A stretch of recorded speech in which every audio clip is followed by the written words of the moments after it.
Are you ready? Start. Sir, the President's address has been discussed in this august house for 3 full days. I understand that 37 speeches have already been delivered. The debate has touched upon various aspects of the problems affecting our country. I have followed it with close interest and care. The President's address gives a picture of the country as a whole. It is intended to place before the House the full program for the future. The methods that we propose to adopt, the program for progress that has been chalked out, and the achievements that have so far been recorded. A picture like that has to be viewed from the correct angle. It is necessary that a sense of perspective and proportion should be maintained if one does not try to take a balanced view of things or looks at the picture from an acute angle, then the judgment must be distorted. One should not allow his vision to be obstructed by individual happenings. The House has taken a favorable view of the address and it has commended itself to the approval and support of the good sense and wisdom of the House. I am grateful to the honorable members for their support in general to the basic policies which have been set forth in this address. During the last 6 or 7 years, there has been steadily a shift in the subjects that are dealt with in the address. The economic and the developmental issues have been coming more and more to the front. It is but proper that it should be so. An underdeveloped country has to give first place to the problems, solution of which will result in the satisfaction of hunger and the fulfillment of the needs of those who are suffering from lack of essential commodities needed even for bare substance.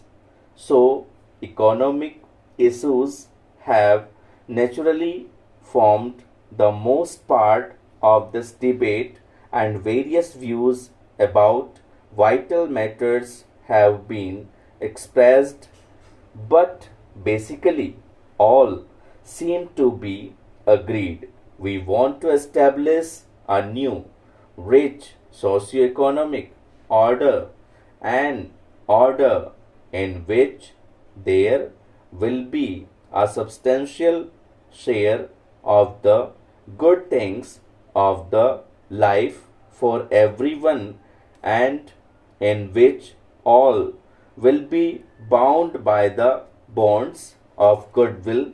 So that is an objective which must necessarily appeal to every member of this House. Success will depend on increasing our product on in all fields. We have to see that the advance towards social justice is not in any way hampered for mere increase in production unless it is accompanied by social justice cannot result in equitable distribution. Even for providing adequate incentives, it is necessary that there should be a feeling in every man and woman in the country that there are better days in store for him or her. So, as we take these steps, we would have have the active support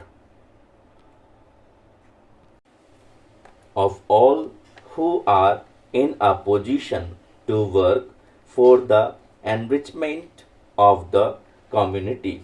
So, it calls not only for production but also for such measures as will ensure the welfare and goodwill of those who are in the backwaters today, even for the proper use of production. It is necessary that there should be a measure of advance among the mass of the people, otherwise, the goods produced will not be consumed and there will be no purchasers for them, and so production will shrink.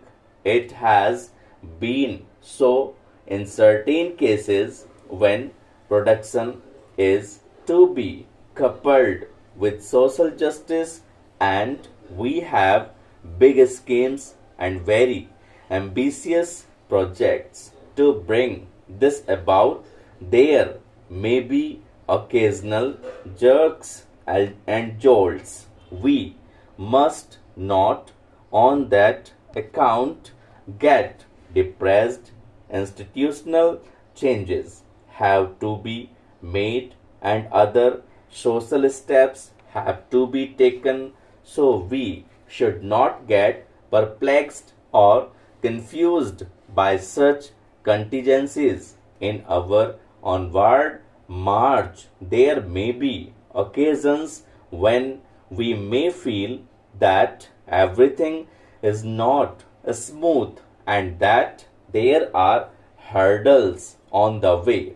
There are bound to be such hurdles. We have to go forward with faith, determination, and courage, and unless we make up our mind to follow resolutely the course that we have laid down, we shall not be able to achieve what we all desire. I hope there is no difference of opinion about the goal. Our goal is the achievement of a socialist democratic society. The country's goal, as it is even now laid down, is a socialist cooperative commonwealth. While working for economic advancement, we have to preserve the human values for which we have always stood. We have to see that the fundamentals of democracy are not impaired. Progress can perhaps be accelerated and we can perhaps march forward even more quickly if we resort to coercive methods, have little regard for those fundamental values which, after all, matter more than anything material, and if we forget the lessons that were learnt by us in the days of our adversity, so we have to take care that the steps that we take are on regulated and sound lines. Stop.